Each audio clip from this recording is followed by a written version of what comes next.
Everyone, good morning. তোমরা সবাই কেমন আছো? আশা করি ভালো আছো, সুস্থ আছো। আমরাও বেশ ভালো আছি। সুপর্ণা বিশ্বজিৎ চ্যানেলে তোমাদের আরও একবার ওয়েলকাম জানিয়ে আজকে নতুন একটা ভ্লগ স্টার্ট করছি সকাল থেকেই। আজকে সকালবেলা ঘুম থেকে উঠে পড়েছি আর প্রচণ্ড জোরে জোরে বৃষ্টি হচ্ছে বাইরে। সারাদিনটাই আজকে বৃষ্টি হবে মনে হচ্ছে, মানে ওয়েদার দেখে যা বুঝলাম। তারপরে কিন্তু ফ্রেশ হয়ে ঘরে এসে দেখো সবার প্রথমে আমি ওষুধ খেয়ে নিচ্ছিলাম, আর খেয়ে নিচ্ছিলাম অনেকটা পরিমাণে জল। খালি পেটে আমার যে ওষুধটা থাকে সকালবেলা সেটাই খেয়ে নিচ্ছিলাম, যেটা আমার রোজকার খেতে হয়। সকালবেলা থেকে বৃষ্টি হচ্ছে তো আসলে বেশ মনটা ভালো লাগছে। বৃষ্টি হলে কিন্তু ওয়েদারটা বেশ সুন্দর থাকে। আর দেখো আমি কিন্তু ঘরে চলে এসেছি, আর আজকে সকালবেলা কি খাবো চলো তোমাদেরকে দেখাই। আর এখানটায় ঘরে নিয়ে চলে এসেছি, দেখো 1 কাপ চা নিয়েছি, একটু মুড়ি নিয়েছি, আর নিয়েছি একটুখানি চানাচুর। তো ভাবছি আজকে এটাই খাবো। এক এক দিন তো এক একটা খেতে ইচ্ছে হয়, তো যেদিন যেটা খেতে ইচ্ছে হয় সেটাই আর কি খেয়ে নিই। তো দেখো এখানটায় নিয়ে চলে এসেছি। আর আজকের ভিডিও টাইটেল থাম্বনেল দেখে আশা করি বুঝতে পেরেছো তোমরা আজকের ব্লগে তোমাদের সাথে আমি কি কথা শেয়ার করব। তো তার জন্য কিন্তু ভিডিও স্কিপ না করে পুরোটা দেখতে হবে। তোমরা যা যা জানতে চেয়েছো অবশ্যই তোমাদের সাথে শেয়ার করব সমস্ত কিছু। তো চলো এবার আমার সকালবেলা খাওয়া যাক। আর দেখতেই পেয়েছো আমি কি খাবো আজকে। তো দুধ চা নিয়েছিলাম একটুখানি। আর তোমরা অনেকে জিজ্ঞেস করেছো যে প্রেগনেন্সি টাইমে কি চা খাওয়াটা যাবে দিদি ভাই, এরকম কমেন্টস পেয়েছি। তো তোমাদেরকে বলি চা কফি এগুলো আমি কারো কাছ থেকে মনে হয় শুনেছিলাম যে অতটা খেতে না, বা খাওয়াটা খুব ভালো নয়। তবে লিকারটা একদম কম দিয়ে খেতে পারো, কোনো অসুবিধা নেই। আর আমিও এখন খাচ্ছি, আর আগে কিন্তু আমি খাইনি। তারপরে দেখো বাইরে খুব জোর বৃষ্টি হচ্ছে, কত সুন্দর লাগছে বলো বাইরেটা দেখতে। মানে ভালোই জোরে কিন্তু বৃষ্টিটা হচ্ছে। আর এই বৃষ্টির সময় কিন্তু একটা জিনিস খেতে ইচ্ছে করছে। আজকে ভাবছি যে ফেনা ভাত আর আলু সেদ্ধ দিয়ে খাবো। তো এই দেখো আমি এখানটায় আলু সেদ্ধ মেখে নিচ্ছিলাম লঙ্কা দিয়ে। তো নুন লঙ্কা তেল মানে সমস্ত কিছু দিয়ে আলুটা ভালো করে মেখে নিচ্ছিলাম। আর বৃষ্টির দিনে সবাই ভাববে যে হয়তো খিচুড়ি খাওয়াটা বেশ মজার। তবে আমার কি বলো তো, মুসুর ডাল তো খাওয়া বারণ, তোমরা জানোই যে থাইরয়েডের জন্য মুসুর ডাল খেতে বারণ করেছে ডাক্তারবাবু। ওই জন্য ভাবলাম তাহলে খিচুড়িটা বাদ আজকে একটু ফেনা ফেনা ভাত খাবো, মানে নরম নরম আলু সেদ্ধ দিয়ে। তো এটাও খেতে কিন্তু বেশ ভালো লাগে। তোমরা কীভাবে খাও তো অবশ্যই জানিও যদি খাও। আর এখানটা দেখো লঙ্কা সেদ্ধ নিয়েছিলাম, তাহলে একটু ঝাল ঝাল লাগবে আর খেতেও বেশ কিন্তু ভালো লাগবে। তারপরে কিন্তু আমার খাওয়া দাওয়া কিন্তু ওখানে হয়ে গেছিলো সকালে। আর মা ওদিকে স্নান টান সেরে তারপরে কিন্তু ঠাকুর পুজো করছিল। যেহেতু আজকে বৃহস্পতিবার তো পুজোর একটুখানি চাপ রয়েছে, মানে একটু টাইম লাগবে, ওই জন্য আগে সকাল সকাল স্নান করে পুজোটা দিয়ে নিচ্ছিল। আর বাইরে তো তোমরা দেখেছোই প্রচণ্ড বৃষ্টি পড়ছে, আর মানে ওয়েদারটাও এত ভালো লাগছে কি বলবো।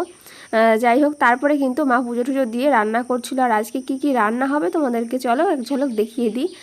এখানটায় আলু মানে ভাজা হচ্ছিল, তো এই আলুটা দিয়ে একটা শাক হবে। আর তারপরে গিয়ে জ্যান্ত মাছ হবে। জ্যান্ত মাছ বলতে আমাদের পুকুরের, তো বাবা ওদিকে ধরছিল মাছ আমাদের পুকুর থেকে। তো কি কি মাছ পেয়েছে না পেয়েছে সেটাও তোমাদেরকে দেখাবো। এখানে দেখো শাক রান্না হচ্ছে। আর দেখো এই মাছগুলো সব পেয়েছে, এগুলো হচ্ছে তেলাপিয়া মাছের বাচ্চা, মানে ছোট ছোট সাইজের, অতটা বড় না। আর এই দেখো একটা বড় রুই মাছ পেয়েছে। তো আজকে কিন্তু এগুলোই রান্না বান্না হবে, মানে পুরো জ্যান্ত মাছের ঝোল হবে। মাছগুলো দেখে কীরকম লাগছে বলো, সব কটা লাফাচ্ছে আর কত সুন্দর পুরো জ্যান্ত মাছ। জল দেওয়ার পরে দেখো আরও বেশি লাফাচ্ছে। তো যাই হোক এখানে মাছের তরকারি হবে কিন্তু। আর এখানে আরেকটা তরকারি হবে, এটা হচ্ছে কাঁঠালের বীজ দিয়ে আলু এসব দিয়ে একটা তরকারি হবে। তো এই হচ্ছে আজকে রান্নাবান্না বৃষ্টির দিনে। তো ওগুলো তো তোমাদের সাথে শেয়ার করলাম। তো মায়ের এদিকে কিন্তু রান্নাবান্না হচ্ছিল, আর তারপরে আমি কিন্তু ছিলাম ঘরে, আমার ভিডিও এডিট করা ছিল। রোজকার মতো ভিডিও এডিট করে তারপরে গিয়ে ভিডিও পোস্ট করেছি। আর ভিডিও পোস্ট করার পরে তারপর দেখো এই যে এই ফোনটা দিয়ে তোমার দাদাভাইকে আবার কল করলাম, কথা বললাম একটু। তারপরে যাব হচ্ছে স্নান করতে, যেহেতু অনেকটা বেলা হয়ে গেছে। অনেকটা বলতে মোটামুটি 11টার মতন বাজে। আর বাইরে কিন্তু এখনও বৃষ্টি পড়ছে, ওই জন্য ভাবি যে বৃষ্টিটা একটু কমুক তারপরে যাব আমি স্নান করতে। আর তারপরে অনেকক্ষণ ধরে শুয়েছিলাম, তো শুয়ে শুয়ে দেখো জানলা দিয়ে বৃষ্টি পড়ছিল, ওটাই দেখছিলাম। আর বাইরেটা চলো একবার তোমাদেরকে দেখাই। এই দেখো তোমরা দেখে নিশ্চয়ই বুঝতে পারছো কত জোরে বৃষ্টি পড়ছে। উঠোনে পুরো জলে ভর্তি হয়ে গেছে দেখো। আর গাছপালাগুলো কত সুন্দর লাগছে। আর এটা হচ্ছে আমাদের বাড়ির সামনেটা, তোমরা দেখে নিশ্চয়ই বুঝতেই পারছো। তো এই বৃষ্টি আর কমবে না, তবে আমি স্নানটা সেরে আসি, তারপর কিন্তু তোমাদের সাথে কিছু কথা আজকে শেয়ার করব। হ্যালো বন্ধুরা, আমি স্নান করে তোমাদের সামনে আবার চলে এসেছি দেখো। আর এখন বাজে মোটামুটি 11:30টার মতন। আর মায়ের তো আগে স্নান করা হয়ে গেছে, পুজো দিয়ে দিয়েছে। তারপর আজকে রান্নাবান্না সমস্ত কিছু কমপ্লিট, সবার সব কিছু। আর আজকে প্রচণ্ড মানে বৃষ্টি পড়ছে সেই সকালবেলা থেকে। তো আমি একটু আগে গেলাম স্নান করতে, তো এখন স্নান করে তোমাদের সামনে চলে এসেছি, কিছু কথা শেয়ার করব।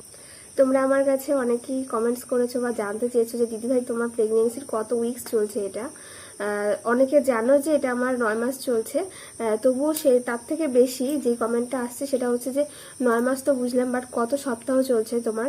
তো সবার প্রথমে সেটা বলে দিই, এটা কিন্তু আমার 38 সপ্তাহ শেষ হয়ে গিয়ে আজকে থেকে 39 সপ্তাহে পড়েছে।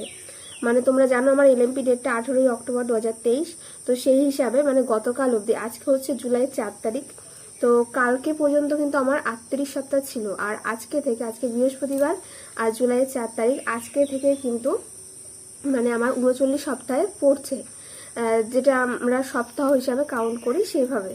এবার তোমাদেরকে বলি, তোমাদেরকে অনেক কয়দিন আগে, মোটামুটি 1 সপ্তাহের মতো আগের দিন যখন আমি ডাক্তার দেখাতে গিয়েছিলাম, তার মধ্যে অনেকে আমায় জিজ্ঞেস করছে দিদি ভাই তোমার ডেলিভারি ডেটটা কবে, ডাক্তারবাবু কবে ডেট দিলেন। তখন আমি কিন্তু বলেছিলাম যে তোমাদের আর 2 সপ্তাহ বাদে, আর ফাইনাল ডেট এখনও ডাক্তারবাবু দেননি, যদি দেয় আমি কিন্তু অবশ্যই তোমাদের সাথে আগে শেয়ার করব।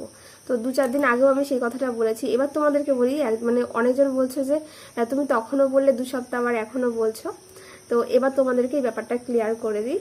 আসলে কি বলতো, আমার ইউএসজিটা মানে 9 মাসের ইউএসজিটা না একটু আগে করা হয়ে গেছে, মানে 9 মাস পড়েছে হয়তো 1 সপ্তাহ ওই রকম টাইমে। তো তখন গিয়ে আমার বেবির ওয়েটটা কিন্তু অনেকটা কম এসেছে, যারা আমার ভিডিও দেখো তারা জানো, এই নিয়ে আমি একটা ভিডিও করেছিলাম।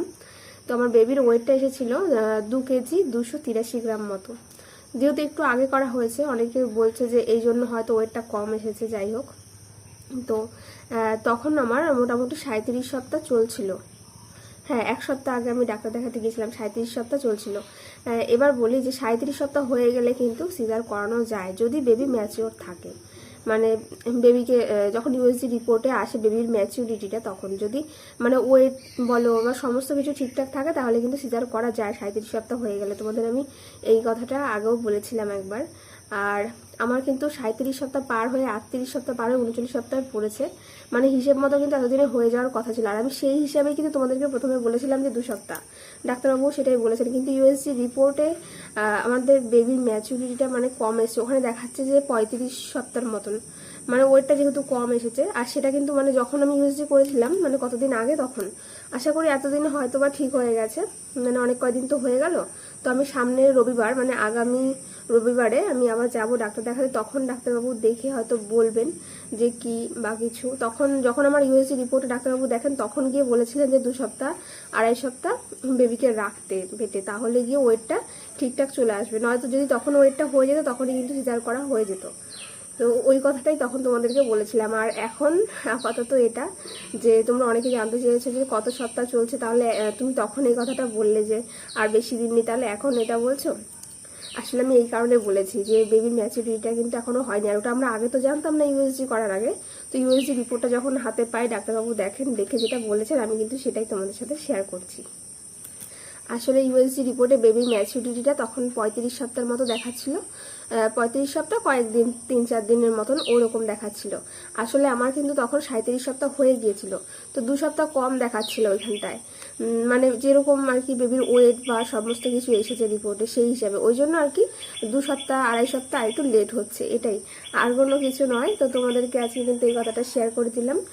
অনেকে কমেন্টস করেছিলে, জানতে চেয়েছিলে, তো আজকে বলে দিলাম। তো বন্ধুরা, আজকের ভিডিওটা আর বেশি বড় করছি না, এখানটায় শেষ করছি।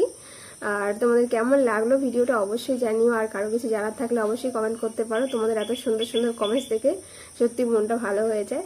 আর আজকে টাটা, এখানটায় শেষ করছি। আগামীকাল আবার কিন্তু খুব তাড়াতাড়ি তোমাদের সাথে নতুন একটা ব্লগ নিয়ে দেখা হচ্ছে। ততক্ষণ তোমরা সবাই ভালো থেকো, সুস্থ থেকো।